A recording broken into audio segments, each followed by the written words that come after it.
আজকে এত ফলের বাজার এবং এত ফুল দেখে তোমরা অবশ্যই বুঝতে পেরে গেছো এটা আমাদের বাড়িতে কোনো একটা বড় কিছুর আয়োজন চলছে। তো বন্ধুরা, আমি সোমনাথ তোমাদের কাছে চলে এসেছি একটি বড় ভিডিও নিয়ে। আর এই ভিডিওটা আজকে ভীষণ ইন্টারেস্টিং হতে চলেছে, কারণ ভিডিওর প্রত্যেকটা অংশে আমরা দেখতে পাবো আমাদের গ্রামে গঞ্জের ছোট ছোট খুঁটিনাটি জিনিস এবং আমাদের মারুকাকালী মায়ের মন্দিরের কিছু জিনিস দেখাবো আজকে। তো দেখতেই পাচ্ছ, আজকে যাচ্ছে আমাদের বাড়ির কিছু সদস্য বা আমাদের কিছু প্রিয় মানুষ যারা মা রক্ষাকালী মায়ের কাছে পুজো দিতে যাবে। আর এখানে আজকে যে পুজোটা হচ্ছে আমার ভাইয়ের পুজো। ভাইয়ের বয়স যখন 2 বছর ছিল তখন আমার বাবা মারা গিয়েছিল।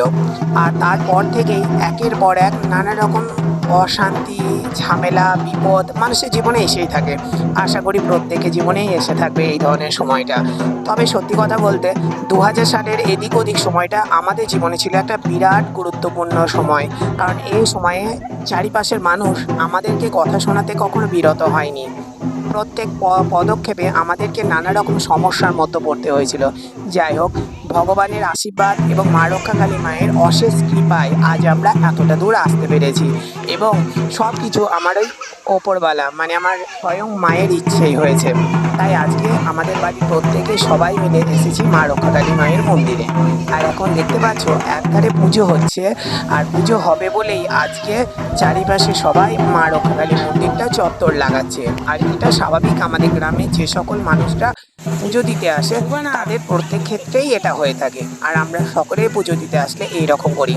আর দেখুন ভগবানের কি লীলা, একধারে যেই চত্বরটা গোলে ঘোরা হচ্ছে আর আকাশ থেকে শুরু হয়ে গেল ঝমঝম বৃষ্টি। আর এত বৃষ্টি তোমরা ভিডিওটা দেখলেই বুঝতে পারবে যে কতটা বৃষ্টি। আর আমার মোবাইল ফোনে ক্যামেরাটা তো পুরো ভিজেই গিয়েছিল। যাই হোক, একধারে ভাই ঘুরছে আর একধারে ভাইয়ের পিছু পিছু আমাদের কিছু আত্মীয় স্বজন আছে যারা প্রত্যেকে আস্তে আস্তে করে ঘুরছে। তোমরা অবশ্যই সেটা উপলব্ধ করতে পারছো। আর দেখতে পাচ্ছ পাকা রাস্তার চারিপাশে কিভাবে জলের ধারা বইছে, কারণ জলটা প্রচুর জোরে হচ্ছিল বিগত কয়েকদিন ধরে।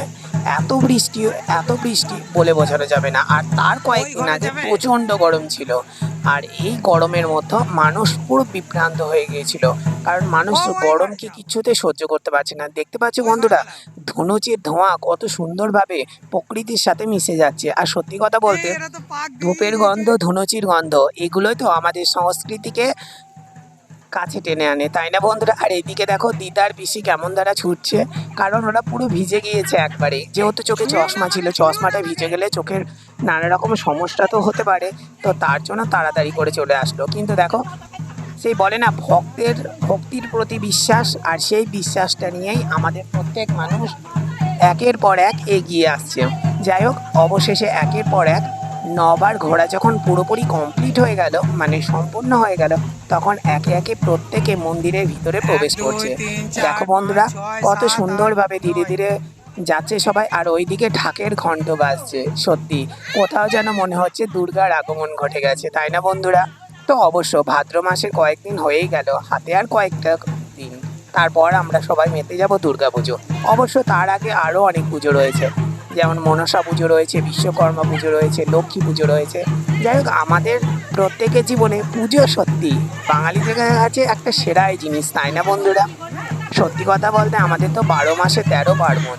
আর প্রত্যেক পুজোতেই আমাদের জীবনকে সত্যি একটা আনন্দময় করে তোলে এবং প্রত্যেকটা ক্ষেত্রেই বৈচিত্র্যময় হয়ে ওঠে সব জিনিস। যাই হোক, বামুন মশাই পুজো শুরু করে দিয়েছে, আমার বাড়ির আত্মীয় স্বজন প্রত্যেকে ধারে ধারে বসে রয়েছে। তোমরা সেটা আমার ভিডিওটা দেখলে সম্পূর্ণ বুঝতে পারবে।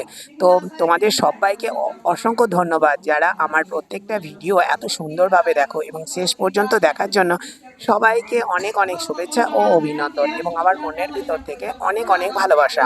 তোমরা যারা যারা আমাকে ভালোবাসো তারা আমার চ্যানেলটা সাবস্ক্রাইব করে পাশে থাকা বেল আইকনটিকে বাজিয়ে রাখবে, যাতে আমার ভিডিও